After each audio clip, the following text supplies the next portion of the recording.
Halos maglupasay ang isang nanay nang mahuli niya sa akto ang ginagawa ng maliliit niyang anak sa kanilang banyo ng pasikreto. Ngunit hindi pa pala dito magtatapos ang mga revelasyon na kanyang malalaman.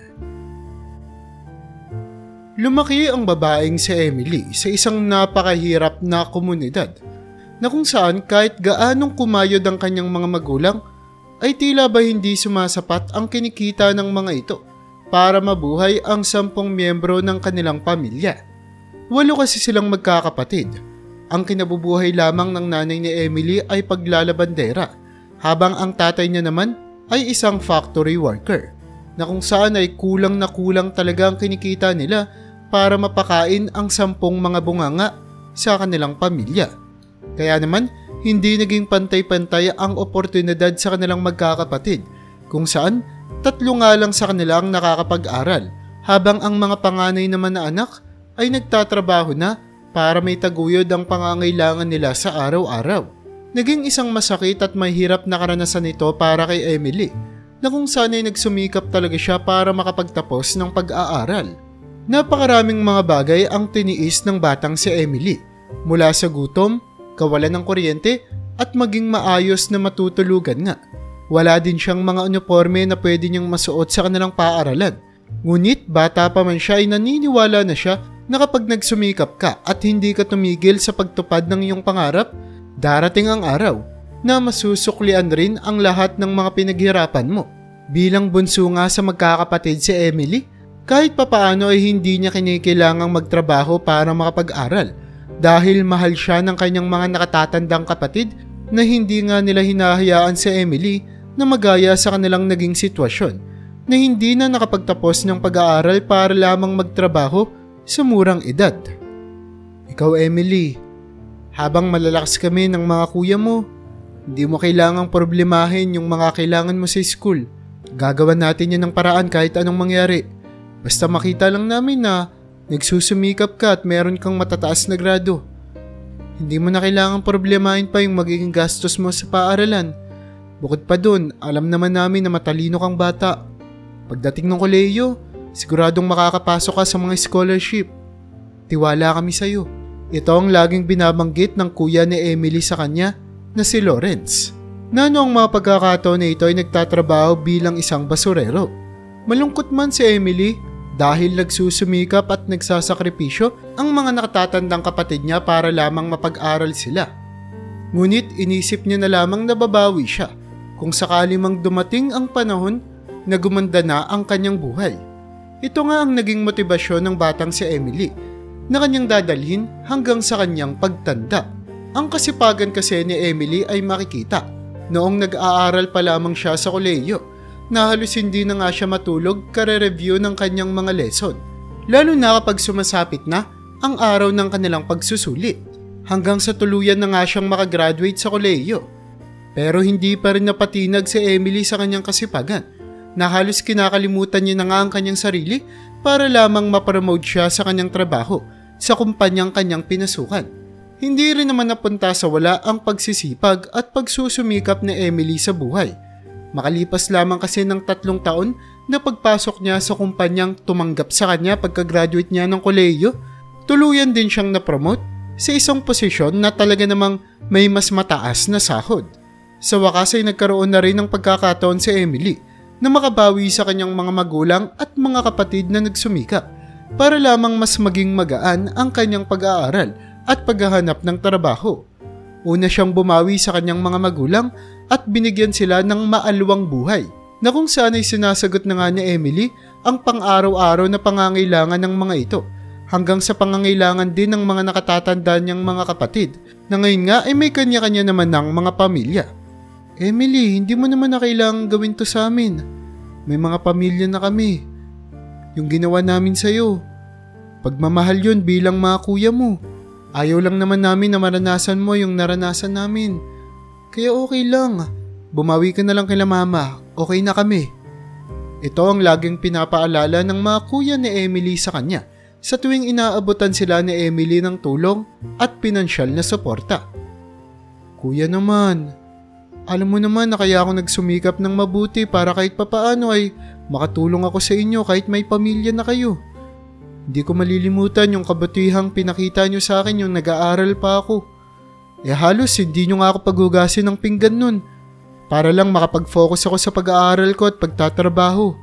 Kaya ngayong meron na ako, pagbigyan nyo naman akong ibuhos sa inyong lahat. Itong mga bagay na naging bunga ng pagsusumikap nyo sa akin at pagtsatsaga. Ito naman ang laging pangangatwiran ni Emily sa kanila. Ngunit nagpumilit naman ang mga kuya niya na hindi na kailangan ni Emily na gawin ito. At sa halip, bumawi na lamang si Emily sa kanyang mga pamangkin na anak naman ng kanyang mga kapatid. Ang buong akala ni Emily ay doon na matatapos ang kanyang pagsusumikap at pagsisipag sa buhay. Ngunit tila ba nilalamon pa rin siya ng maraming alalahanin sa buhay. Hindi niya mapigilan ang kanyang sarili na magsumikap at magtrabaho hanggang sa maubos na nga ang lakas niya na kung saan ay tuluyan niya nang napapabayaan ang kanyang sarili para lamang hindi madismaya sa kanya ang kanyang kumpanya at para lumaki pa rin ang kanyang kita. Maging ang mga magulang niya na ngayon ay hindi na nga nagtatrabaho ay nag-aalala na sa kasipagang pinapakita ni Emily sa araw-araw.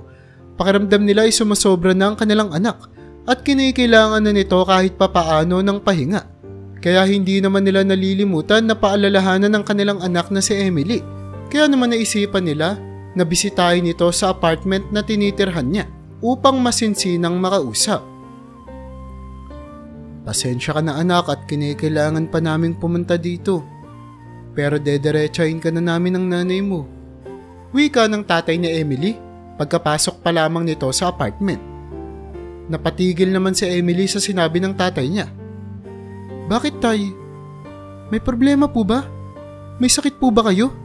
Nag-aalalang wika ng babae, sabay lapit at hawak sa kulubot ng kamay ng kanyang tatay. Hindi anak, hindi yun ang pinunta namin dito. Nag-aalala na kasi kami ng nanay mo sa'yo.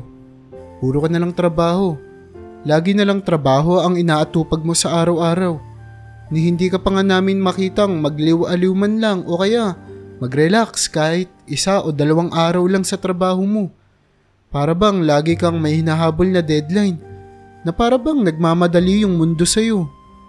Gusto lang namin sabihin na walang kwenta lahat ng pinaghihirapan mo kung hindi mo naman inaalagaan yung kalusugan mo.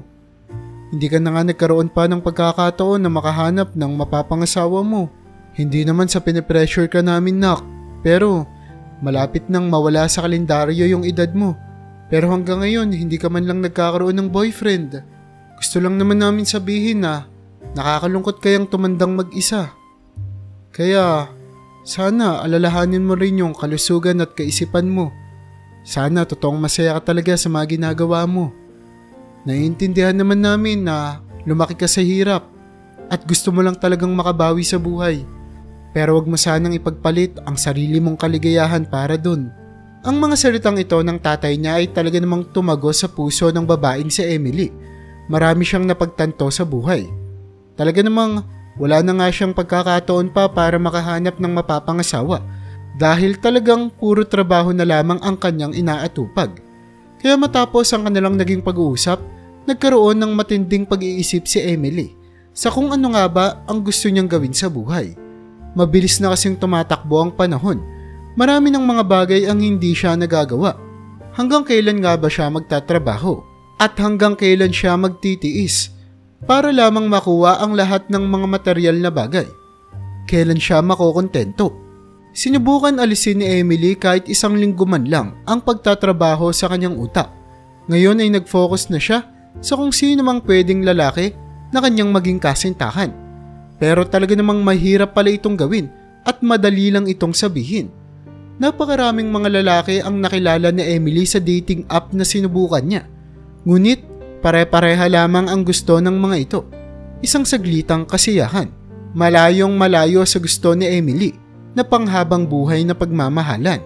Sa ilang mga date na pinuntahan niya sa loob ng 1 linggo, wala ni isa sa mga lalaki ang kanyang natipuhan. Naiinis kasi siya na para bang hindi iniisip ng mga ito ang kanilang kinabukasan at puro kasiyahan lamang ang iniisip ng mga lalaking kanyang nakikilala. Kaya naman nang mabigo uli siya sa kanyang huling date, Napagpasya na lamang ni Emily na sumuko na sa paghahanap ng dawan para sa kanya. Iniisip niya na kung sakali ay darating din naman ang pagkakataong iyon. Kaya naman dumiretso siya sa isang malapit na bar upang doon ibuhos ang lahat ng sama ng loob niya sa mundong ito. Uminom siya at naglaklak ng mga alak hanggang kanyang makakaya, hanggang sa tuluyan na nga siyang mawala ng malay. Sinubukan siyang gisingin ng mga staff, ngunit hindi ito umubra. 10 oras makalipas nagising ang babae at nasa loob na siya ng hindi niya nakikilalang kwarto. Nakahiga siya sa kama habang nasisilawan siya ng sinag ng araw na pumapasok mula sa bintana. "Nasaan ako?" Agad na wika ni Emily nang mapagtanto niya na hindi niya alam kung nasa ang lugar siya. Tinignan niya kung suot-suot niya pa ba ang kanyang mga damit. Pero sa kabutihang palad ay wala namang nagalaw sa bawat parte ng katawan niya. Nakasuot pa rin naman siya ng pantalon at blouse na suot-suot niya bago siya malasing. Nakahinga ng maluwag si Emily nang mapagtanto niya na wala namang nangyaring masama sa kanya. Pero ang tanong ay nasaan nga ba siya? At kanino ang kama na ito na kanyang tinutulugan? Kaya naman nagmamadaling tumayo si Emily at dumiretso sa pinto upang tignan kung sino ba ang tao sa bahay na iyon. "Tao po! Tao po!" Sigaw ng babae habang hinahanap kung sino ang tao na pwede niyang makausap at matanong kung bakit naroroon siya. Maya-maya pa ay lumabas sa may banyo ang isang lalaki na nakatopless. Meron itong maskuladong braso, malaking dibdib at 8 packs na abs. Agad niyang tinignan si Emily. "Oh miss, gising ka na pala," wika ng lalaki. Namutla nga si Emily nang makita niya ang lalaki na nakatapis lamang ng tuwalya at galing pa sa loob ng banyo. Kaya naman agad niyang tinakpan ang kanyang mga mata at dumiretso pabalik sa kwarto. "Pasensya ka na, hindi ko alam na naliligo ka pala. Doon muna ako sa kwarto." Pagmamadaling wika ng babae sabay takbo. Maya-maya pa ilang minuto ang makalipas, pumasok ang lalaki sa kwarto na nakasuot na ng malinis na mga damit. "Pasensya ka na, mukhang nagulat yata kita kanina." Saad nito sa kanya. Nagpakilala ito bilang si Arthur. At dito rin pinaliwanag ni Arthur kung ano ang nangyari, kung papaanong humantong sa ganito ang babae. "Ako pala yung manager ng bar na pinag-inuman mo kagabi. Pasensya ka na, hindi ko rin kasi alam kung saan ka pwedeng dalhin. Nagsasara na yung mga staff ko at hindi nila alam kung anong gagawin nila sa'yo. Ilang oras ka nilang sinubukang gisingin pero hindi ka magising-gising. Hanggang sa may lumapit sa yung grupo ng mga lalaki. Sinubukan kang kunin at dalhin sa kotse nila. Tinanong ko sila kung kilala ka ba nila pero halatang nagsisinungaling sila at wala akong tiwala. Kaya naman, ako na lang ang nag-uwi sa'yo dito. Bala ko namang ipaliwanag sa yung lahat to kapag gising mo. At huwag kang mag-alala, wala akong ginawang masama sa'yo." Buong pagpapakumbaba na pagpapaliwanag ng lalaking si Arthur. Nahabag naman ang kalooban ni Emily sa kabaitan na ipinakita sa kanya ng lalaki. Dahil kung hindi dahil kay Arthur, ay siguradong napahamak na siya dahil sa kanyang katangahan. "Gusto mo, pwede mo namang i-check yung CCTV ng bar para makasigurado kang totoo yung sinasabi ko. Hindi ko lang kasi kayang isipin na may mangyayaring masama sa'yo kagabi. Halatang loko-loko yung mga lalaking lumapit sa'yo eh." Dagdag pa nito. "Naku sir, hindi ko na po kailangan tignan yung CCTV. Halata naman po sa inyo nagsasabi kayo ng totoo. Patawad po talaga. Sobrang laking abala nito sa inyo. Sigurado akong napaka-busy nyo po at abala na tao." Pagyuko ni Emily habang humihingi ng dispensa. "Ano ka ba? Wala yun. Hindi ka naman abala. Natulog ka lang naman dito. Hindi mo naman nadistorbo yung mga ginagawa ko. Basta sa susunod, mag-ingat ka na lang. Hindi natin masasabi kung sino yung mga taong pwede mong makasalamuha. Wag naman sana pero hindi natin maiiwasan na may mga tarantadong tao katulad kagabi." Pagpapaalala ng lalaking si Arthur. Nagkaroon pa sila ng saglitang kwentuhan bago tuluyang dumiretso sa lamesa upang kumain ng agahan. Dito ay ikinwento ni Emily ang kanyang naging karanasan sa mga kalalakihan na kanyang naging kadate sa loob ng 1 linggo. Ibinahagi niya kay Arthur kung papaanong nahihirapan siyang makahanap ng lalaking pwede niyang makasama habang buhay. Natawa naman si Arthur sa kanyang sinabi. "Ba't kasi nagmamadali ka? Ang ganda-ganda mo namang babae. Siguradong mga lalaki yung lalapit sa'yo. O baka nga may lumalapit na sa'yo, hindi mo lang napapansin kasi sabi mo 'di ba, masyado kang abala sa trabaho mo. Huwag kang mag-alala, darating din yan. Sa umagang iyon nga ay naging napakasaya ng kanilang pag-uusap habang kumakain. Na para bang sa loob ng matagal na panahon ay ito pa lamang ang unang beses na naging ganito kasaya ang babaeng si Emily. Tila ba lahat kasi ng hinahanap niya sa lalaki ay na kay Arthur na. Masipag ito, determinado, at bukod sa lahat ay napakagwapo pa. Pero syempre bilang isang babaeng mahinhin, ayaw niya namang gumawa ng first move. Kaya naman natapos ang umaga na iyon at nakauwi si Emily sa kanilang apartment nang walang nangyayari sa kanila na kung ano paman. Hanggang sa isang linggong makalipas ay nakatanggap siya ng mensahe mula kay Arthur na nagsasabing kung pwede ba silang kumain sa labas. Dito ay inamin na rin ni Arthur na sobra siyang nagandahan sa babaeng si Emily at gusto niya itong maging kasintahan. Nagkaroon sila ng ligawan sa loob ng ilang mga buwan bago siya tuluyang sagutin ni Emily. Talaga namang napakaraming mga bagay ang pinagkakasunduan ng dalawang ito mula sa pagiging porsigido sa kanyang trabaho hanggang sa pagbuo ng isang pamilya. Ngunit, unti-unti silang magkakaproblema. Pagdating sa oras, nang dumating na ang pagkakataon na nagsisimula na silang bumuo ng kanilang sariling pamilya. Nang mabuntis kasi si Emily, ay dito na mas lumaki pa ang mga responsibilidad ng kanyang asawa. Maging siya ay hindi niya na rin maiwan ang kanyang sariling trabaho. Naging komportable si Emily na hindi niya na kailangan pang maghanap ng lalaking kanyang mapapangasawa. Hindi na siya nape-pressure sa kanyang kinabukasan at sa ngayon ay kaya niya nang makapag-focus sa kanyang sarili at sa kanyang trabaho. Pero nang dumating ang araw ng kanyang kapanganakan, tuluyang magbabago ang kanyang buhay. Sa unang panganganak niya kasi sa kanyang anak na si Stephanie, ay nagkataon naman na wala sa kanyang tabi si Arthur. Nasa isang business meeting kasi ito ng isa sa pinakamalaking kliyente ng kanilang kumpanya. Kaya naman hindi niya talaga magawang masamahan ng kanyang asawa sa pinakaimportanteng araw sana ng kanilang buhay bilang mag-asawa. Pero hindi naman nagdaramdam sa kanya si Emily. Sa katunayan niyan ay naiintindihan naman siya ng babae. Dahil bilang isang masipag din na babae si Emily, alam niya kung ano ang sinasakripisyo ng asawa niyang si Arthur para lamang maibigay ang mga pangangailangan ng binubuo nilang pamilya. Sa mga pagkakataon na ito ay nakapagpatayo na nga sila ng bahay at meron na ring kwarto ang sarili-sarili nilang mga anak kung sakali. Gumugol lamang ng ilang mga linggo si Emily para makarecover. At nang bumalik na ang kanyang dating lakas, bumalik na rin siya sa kanyang pagtatrabaho. Mahal, sigurado ka ba na kaya mo nang magtrabaho? Pag-aalalang tanong ni Arthur sa kanya na hindi naman siya pinipigilan sa mga ginagawa niya sa buhay. Dahil nagkakilala sila na determinado na talaga si Emily bilang isang babae at napakarami nitong pangarap. Kaya naman naiintindihan ni Arthur na hindi niya mapapabago si Emily sa ganitong aspeto. Oo naman, okay na ako.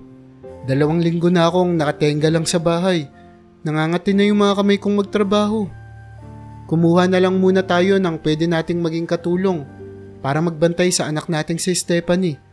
Bumawi na lang tayo sa anak natin kapag gabi na, kapag nakauwi na tayo galing sa trabaho. Ito ang pagbibigay suwestyon ni Emily sa kung paano nila maaalagaan ang panganay nilang anak. Hindi na nga rin tumanggi pa si Arthur at pumayag na rin siya sa kahilingan ng kanyang asawa. Lalo na't alam niya naman talaga na wala silang magiging oras pareho sa kanilang anak, lalo na't kung puro trabaho ang kanilang inaatupag. Mahal naman nila ang panganay nilang anak, ngunit hindi pa rin nawawala ang kanilang pagiging determinado at pagiging masipag sa kani-kanilang mga propesyon. Kaya naman, lumaki ang batang si Stephanie na iba't ibang mga tao ang nag-aalaga sa kanya. Sa katunayan nga niyan, sa loob ng 4 na taon niyang buhay, ay dose-dosena ng mga katulong ang nag-alaga sa kanya. Nang iba nga dito ay halos hindi niya na makilala. Naguguluhan man bilang bata si Emily at hindi niya maintindihan kung bakit hindi na lamang ang mga magulang niyang mag-alaga sa kanya, ay pilit niya pa rin namang inintindi ang mga ito. Dahil marami naman siyang mga laruan na pwede niyang kalikutin. Kaya kahit papaano ay hindi siya nabuburyo sa kanilang bahay. Siguro ay dahil lumaki siya nang wala lagi ang kanyang mga magulang, ay nasanay na rin siya na walang presensya ang mga ito. Masaya na ang bata sa tuwing nakikita niya na may nagbabantay sa kanya kahit pa paiba-ibang tao ito. Pero nang tumungtong siya sa ika-5 taong gulang niya, nabalitaan niya na nagdadalang tao na naman ang nanay niya. Hindi nga mapagsidla ng kagalakan at kasiyahan na nararamdaman ng bata nang malaman niya na sa wakas ay magkakaroon na siya ng kapatid na pwede niyang maging kalaro.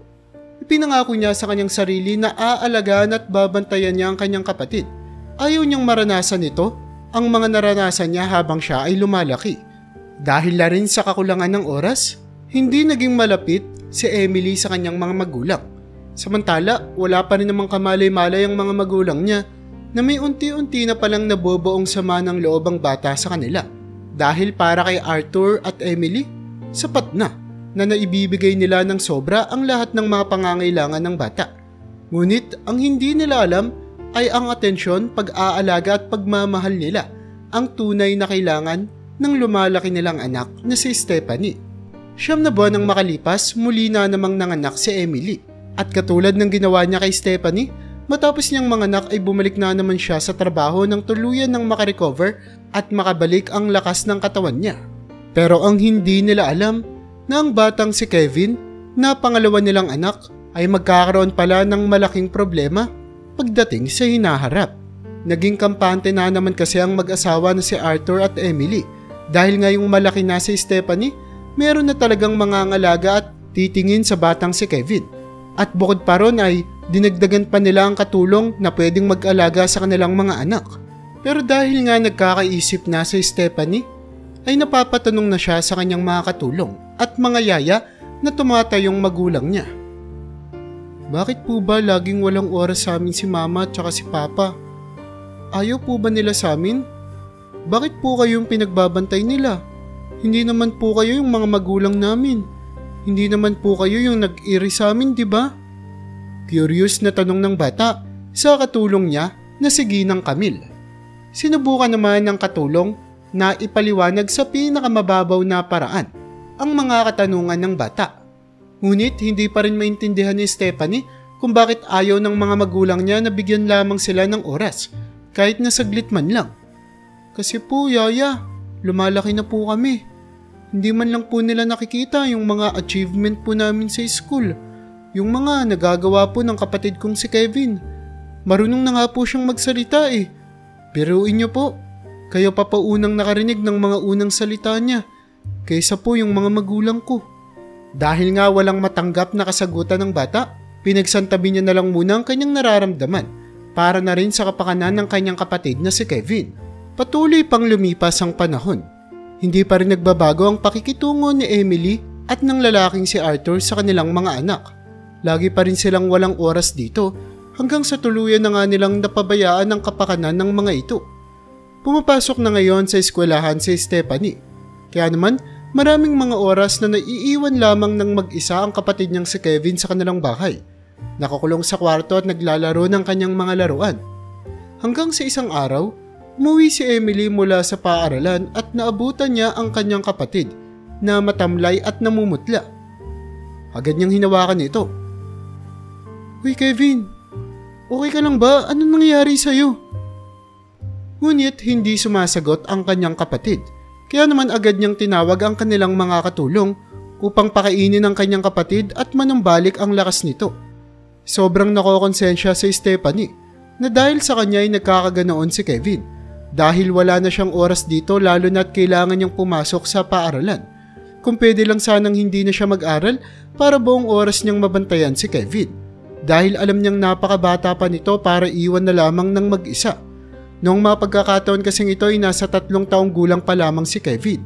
At naranasan din ni Emily na maiwan ng ganito kabata.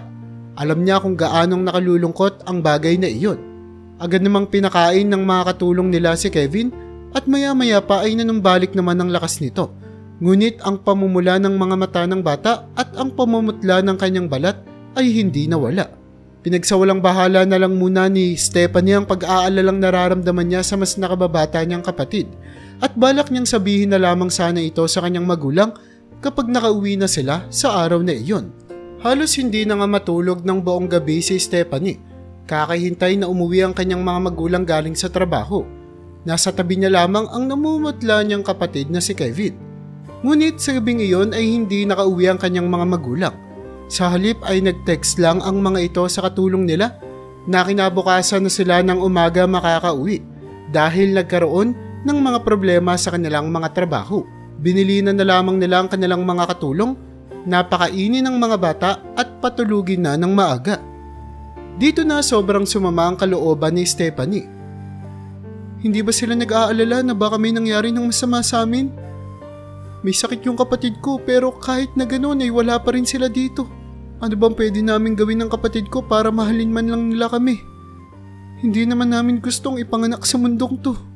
Ito ang pagdaramdam na wika ng bata sa kanyang sarili habang tinitignan ng namumutla niyang kapatid na si Kevin.